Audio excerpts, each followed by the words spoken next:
let's go ahead and get into our, wait a second for this camera.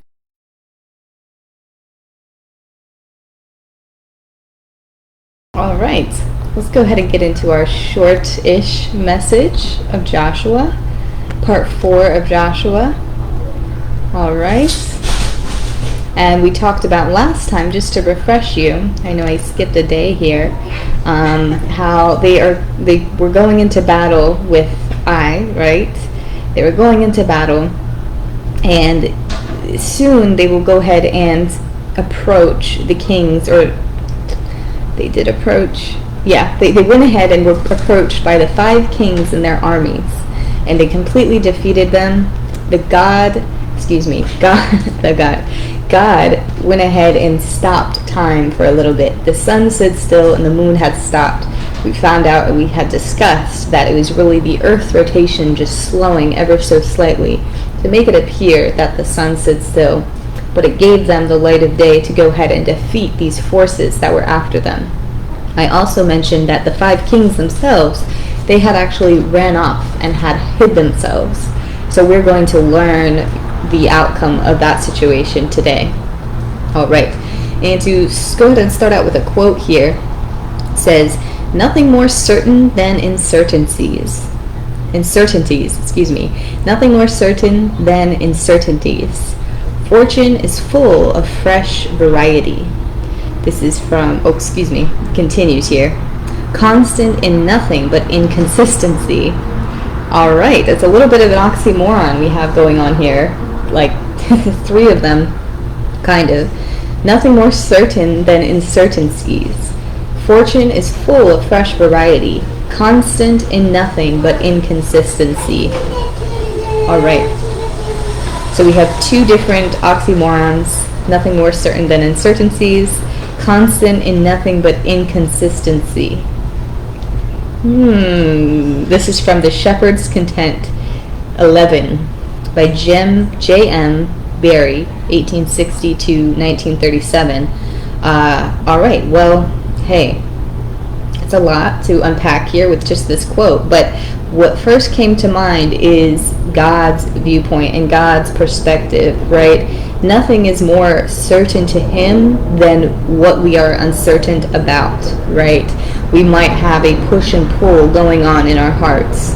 He is the best decision maker, and He is the most certain about certain things, and those things might seem inconsistent, and they might seem simply that, inconsistent, but they are constantly inconsistent, which to the Lord makes it the most certain. Again, it's all about His perspective on things and His perspective on the world and how He views the world and how He is ever so observant of everything that is going on all at once. That makes things very, very clear to Him and makes the viewpoint very, very strong on His end. So, of course, it comes with faith. It comes from trust and knowing the Lord. That's where you have this knowing and trust and faith, right? It won't seem confusing to you once that relationship with the Lord is built up, solid as a rock. But as we know, right, Joshua is leading these people, and the Lord has had their back the entire time, right, pushing them through to defeat these enemies here. And we're going to go ahead and get into the outcome of the 5 kings that were plotting against Joshua and the Israelites. Let's go ahead and start here from chapter 10. When Joshua was told that the 5 kings had been found hiding in the cave at Makkedah, he said, "Roll large rocks up to the mouth of the cave and post some men there to guard it." So they essentially locked... kittens are running with the coffee. They essentially locked the kings into the cave. They sealed the cave up, right? Then Joshua said, "Open the mouth of the cave and bring those 5 kings out to me." So they brought the 5 kings out the cave, the kings of Jerusalem, Hebron, Jarmuth, Lachish, and Eglon. All right, so we have the 5, right? At sunset, Joshua gave the order, and they took them down from the poles and threw them into the cave where they had been hiding. At the mouth of the cave they placed large rocks, which are there to this day. So I didn't go into the nitty-gritty of the detail, but they did, Joshua, right, and his consorts did end up murdering the 5 kings, right? They murdered them and they displayed their bodies on poles. I wouldn't say, I know where our minds go with this sort of thinking, that it was some kind of like impalement or something where they were impaled on the poles. I don't necessarily think that because it's not said here, but of course there may be other translations, but I do believe they were just displayed up on the poles in some manner. I don't think they were impaled, but they were displayed. Their dead bodies were displayed on the poles. After some time, they took them down and buried them essentially into the cave, sealed up the tomb. All right, and it says here, they took the city and put it to the sword, together with its king, its villages, and everyone in it. They left no survivors. Just as Eglon, they totally destroyed it and everyone in it. So again, they're going further into the details of the battles.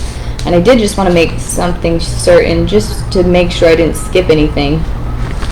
But the ruthlessness, right, of the Israelites, really, the mindset here is sparing no one.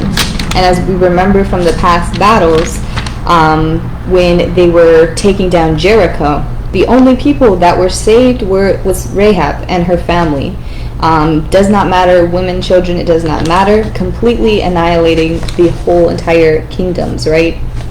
So it's quite a thing. It's quite a disastrous thing, and something that I want you all to keep in mind is the death of these people is not the end of their souls, if that makes sense. It's not the end of their spirit. So even though it might seem brutal, uncaring, and just terrible, right, to have this stuff so quoted densely here in the Bible, I want you to think that there's always going to be another opportunity, and there's always going to be a second chance. But the purpose of just wiping out again of a people was something that was very common during this time, just kind of pressing a reset and restarting. Does not mean that these people are damned to eternity. Excuse me. Where was I going with this? They're not being damned to eternity because we do not know. The details are not given how these people were.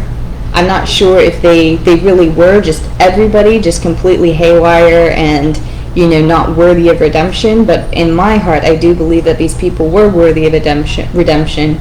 But the fact that they had to not be on the earth at this time was necessary. That was one thing that is certain, right? And then of course we have some uncertainty or uncertainty, however they quoted that. We have some uncertainty mixed into this, right? Just really quickly, 27, afraid, totally destroyed everyone in it. Makkedah, okay. Order took them down to the poles. So after they had, I know.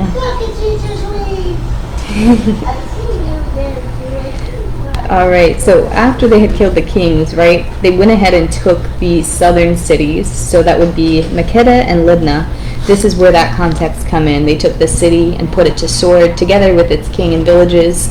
So they went ahead and took the southern cities, just so we're clear.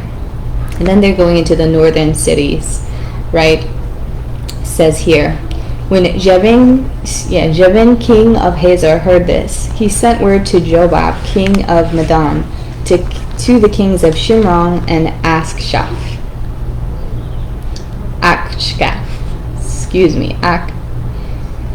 Yes. So Joshua and his whole army came against them suddenly at the waters of Merom and attacked them. So Joshua took his entire land, the hill country, all the Negev, the whole region of Goshen, the western foothills, that Arabah, and the mountains of Israel with their foothills, from Mount Halak, which rises towards Seir, to Baal Gad, in the valley of Lebanon, below Mount Hermon. He captured all their kings and put them to death. Here is a list of the kings of the land that Joshua and the Israelites conquered on the west side of the Jordan, from Baal Gad in the valley of Lebanon to Mount Halak, which rises towards Seir. Joshua gave their lands as an inheritance to all the tribes of Israel according to their tribal divisions. All right, so again, just a little picture of the amount of land and the amount of towns and cities and everything that they were taking over. It says the lands included the hill country, the western foothills, the Arabah, the mountain slopes, the wilderness, and the Negev. These were the lands of the Hittites, Amorites, Canaanites, Perizzites, Hivites, and Jebusites. These were the kings. So after this, in chapter 12, there is a long list of 31 different kings in all. I'm not going to go ahead and read all of them. Of course, you can go reference it yourself if you're wondering, but it just has one here in one of my highlighted lines. It says the king of Tappuah, the king of Hefer. So again, there's a long list in chapter 12 of Joshua. 31 different kings that they have overtaken during this time. And something that we were uncertain about before was the amount of time, or the time span that this all took place. And we are going to go ahead and be under the assumption that it did take several years for this to go ahead and take place. All of these different battles, right, these undertakings, it definitely took some time, because as we will get into in part 5 is Joshua becoming older in age. So we're going to go ahead and assume that all of this did take some time. It really wasn't just back to back, but I'm sure in the perspective of the Lord and probably the Israelite people, that this all moved pretty fast, right? It was in rapid succession, but of course it's not as rapid as just the fact that we're reading it all right now, right? But that's it, you guys. I know it's a lot of D&D, death and destruction. We're almost avoiding, right, reading these parts of the Bible just because it's just a lot of things that we like to forget about and ignore, right? There's been a lot of things done in the Christian name that are done in the name of the Lord, in the name of religion, and those things tend to bring shame to us. But again, you have to remember the history and how the Israelite people have been founded, right? And it's not necessarily that the death of all these people that came before is the end of everything for them, right?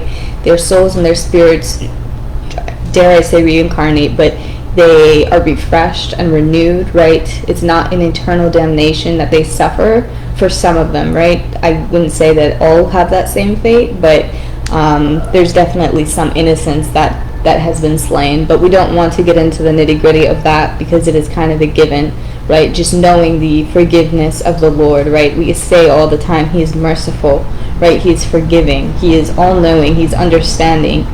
So just keeping that in mind, we just need to know that, you know, this earth, right, it's a temporary holding. It's a very temporary holding. It's not the end-all be-all, right? It's just a way for things to progress and a way for things to move forward. I know this sounds very imperialistic, and it is, but I mean, that's just how the history was written, and it tended to repeat itself. So that's just something to be aware of. But that's all I have to say. I hope you guys have a great week. Sorry to start out with the heavy words, but got to get through them at some point. All right, well, I hope you have a good rest of your day. Thank you for listening. Bye-bye.